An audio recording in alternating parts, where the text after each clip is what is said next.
What's good, y'all? It's the Demouchets REACT, and we're back with another video. Who we got today, C? Today we're back with another American reaction. So excited about this video. If you're new to us And we're new to you, make sure you scroll down, hit that subscribe button, and turn on the post notification bell because we're on the road to 200K. And we cannot get there without you guys, alright? Join the family without further ado. Let's get into the video. Let's get it. And this is the first of those moments in history where Poland is changing the world. The war in Ukraine and the Polish support for the Ukrainian refugees. To quote the mayor of Medyka, Marek Iwasieczko, which is one of the primary crossing points for the refugees, he said, "These people have lost everything and we need to help them, even if that means that we're going to have to learn to live with less." Ooh. If that doesn't tell you what you need to know about the mentality of Polish people during this crisis, then I don't even know what to tell you. Did you know that? Okay, now that's not bad. I mean, if he's saying that's the people's mentality, and I know everybody is just a thin line, but to say that's a people's mentality, you know what I'm saying, it makes sense, you know what I'm saying, because that means that they're willing to, being that they're allies, willing to help someone, even if that means putting themselves on pause for a minute until they get their neighbor right. Yeah, hey, that's built different. Some countries don't want to do that. Some countries' attitudes towards immigrants is not the best. Ooh, I know. Talk about it. Yep. Ever since the Russian invasion started, more people have fled into Poland than the whole amount of refugees that came to Europe during the 2015 refugee crisis. And what is incredible is the fact that this is the first time where the host country hasn't had the need to build refugee camps. There are no refugee camps in Poland. The last few days I found something on social media that touched me. And don't quote me on this, but it's something to the degree that Polish people are helping Ukrainians because they know what it feels like to be there. They've been in those shoes. Do you know what that means? There are people alive today that their own grandparents have gone exactly through what the Ukrainians are going through. And because of pause on that note, man, and that's why the word sympathy can be thrown around and used against some people because some people just need their story to work out in their favor. But when you have a story and it resonates with your neighbor because they've been in your shoes before, ooh, y'all got a good team there. Y'all gonna work together regardless because they understand your pain, they understand what you're going through. But when you have an ally that never suffered at all and you're looking for help, they're gonna think that you're taking it to, you're soft. You're good. You can take a little more. It's not that bad. It can't be that bad. Well, you never experienced it to know if it's that bad. So you're going to the wrong person for help. Jesus. Polish people have opened their arms, their houses, they're giving everything they can. We know that there's a lot of people struggling in this beautiful country. There's some trust. It's not easy. Times are really difficult, and they're going to get even harder. Don't you think they know that? They know that. Still, that doesn't prevent them from doing anything they can do to help a fellow Ukrainian, a neighbor, a brother Slav. And I believe wholeheartedly that this moment in time is going to go to the history books. We are living it. We are breathing history in the making. And one more time, where Poland changed the world. Before World War II, there were around 3 million Jewish people living in Poland. That's around 10% of the population at the time. Poland was the center of the European Jewish world. On September 1st of 1939, Germany decided to invade Poland, and with that, the beginning of World War II exploded. The Nazi plan for Polish Jews was one of concentration, isolation, and eventual total annihilation during the Holocaust. Yet the response of the Polish majority to the Jewish Holocaust covered an extremely wide spectrum, often ranging from acts of altruism at the risk of endangering their own lives and that of their families, through compassion to positivity, indifference, blackmail, and denunciation. An average Jew that survived in occupied Poland depended on many acts of acceptance and tolerance. Nearly every Jew that was rescued because of the cooperative effort of a dozen people or more. There was an article published in the Journal of Genocide Research where Hans Firth estimated that around 1,200,000 Poles were involved in rescuing Jews. Poles were by nationality the most numerous persons to rescue Jews during the Holocaust. To date, 7,000 ethnic Poles have been recognized by the State of Israel as races among the nations, more by far than the citizens of any other country. The rescue efforts were aided by one of the largest resistance movements in Europe, the Polish underground state. I've talked about this on one of my other videos. I'm going to put a link here for you to find it. Of the 3 million Poles that lost their lives during World War II, thousands were killed by Germans for helping Jews.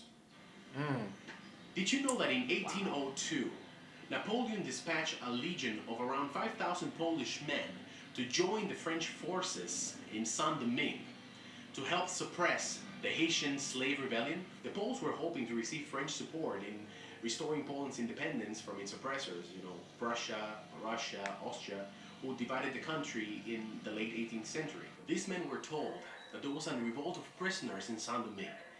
But when they got there and they started being thrown into battle, they soon realized that the French were trying to stop a revolution of African slaves that they were trying to break free from their white masters. Very soon after, the Polish soldiers started admiring their opponents and actually turned on the French army and joined the rebelling Africans. Some of the Polish soldiers who remained on the French side still did not follow the orders properly and refused to murder the captured soldiers. After Haiti gained its independence, Dessalines recognized the Poles and spared them when he ordered the massacre of most French whites. He granted the Poles classification as noir, or black, who constituted the new ruling class, and granted them full Haitian citizenship.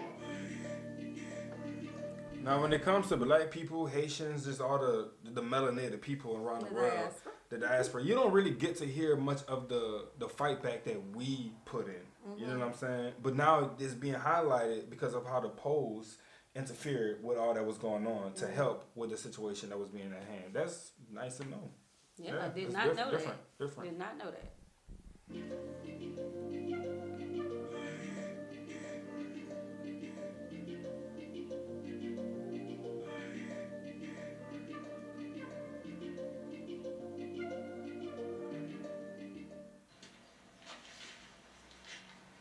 Another moment when Poland changed the world was on the 14th of August of 1980, when a movement was founded named Solidarity, or in Polish, Solidarnosc.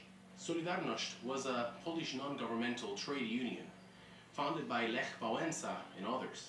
In the early 80s, it became the first independent labor union in a Soviet bloc country. Solidarnosc gave rise to a broad, non-violent, anti-communistic social movement that at its height claimed around 9 million members. It is considered to have contributed greatly to the fall of communism. Between 1952 and 1989, Poland was ruled by a communistic government established after the Red Army's takeover of Polish territory from German occupation in World War II. The People's Republic of Poland tried to destroy the Union by instituting martial law in 1981, followed by several years of political repression, but in the end it was forced to negotiate. The roundtable talks between the Communist Party and the Solidarity-led opposition resulted in semi-free elections in 1989. And by the end of August of the same year, 1989, a Solidarity-led coalition government had begun, and Wałęsa was elected president in December of 1990. This was a historic moment for the world because soon after, this was followed by the dismantling of the communistic governmental system and by Poland's transformation into a modern democratic state. It was an unprecedented event, not only for the People's Republic of Poland, a satellite of the Soviet Union, but for the whole Eastern Bloc. Solidarnosc's example led to the spread of anti-communistic ideas throughout the Eastern Bloc, weakening communist governments. This process later culminating in the revolutions of 1989.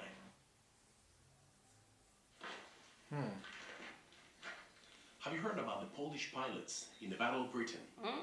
Let me tell you about it. In June of 1940, during the darkest hours of World War II, France had fallen, bringing around 30,000 Polish military personnel across the Channel, including 8,500 Polish pilots. Having fought the Germans unsuccessfully in Poland and France, Winston Churchill declared the Polish Prime Minister in exile. "We shall conquer together, or we shall die together." And they both agreed to establish two Polish fighting wings, the 302 Poznan Squadron and the 303 Kościuszko Squadron. Despite the Polish pilots' extensive combat experience, the British, just as the French, decided to believe the German propaganda that the Polish Air Force had fallen so quickly because of the ineptitude of its pilots. The language gap gave the Royal Air Force even more skepticism about the newcomers, and they made it a priority to teach them the British tactics. And if you know Polish people, you know that they probably didn't take this too well. The 303 Squadron was carrying out some training maneuvers when the flying officer Ludwik Paszkiewicz spotted a large formation of German bombers and fighters. Paszkiewicz broke formation and charted at a Messerschmitt ME-110. No. And between him and another Hurricane pilot, brought down the plane. In just 42 days, the 303 Squadron brought down 126 German planes, Whoa. becoming the most successful fighting squadron in the Battle of Britain. Yo. They yo. say I am who I say I am. You ain't gonna tell me who I am. He said, I'm about to pull up. Listen. He said, I ain't gotta copy nobody else. I got this. Woo. That's crazy. He was, that's strategy. He was technique, this Bro, guy. the squadron scored nearly Only 3 that. times the number of kills of the average British fighter squadron, with 1/3 the casualty rate. During some of the most desperate points in the battle, the Royal Air Force only had around 350 pilots to scrabble, of which 100 were Poles. Boom! That's all, guys. That's the end of the episode. Hey, yeah, we're gonna stop right there, man. Make sure you guys check his channel out. Interesting facts. Yes. Interesting facts. Yes. Okay. It's always nice to learn new history. Yeah. you Yeah. know. All right, y'all. We hope you guys enjoyed this video with us. Be sure to subscribe. We'll see you soon. Peace.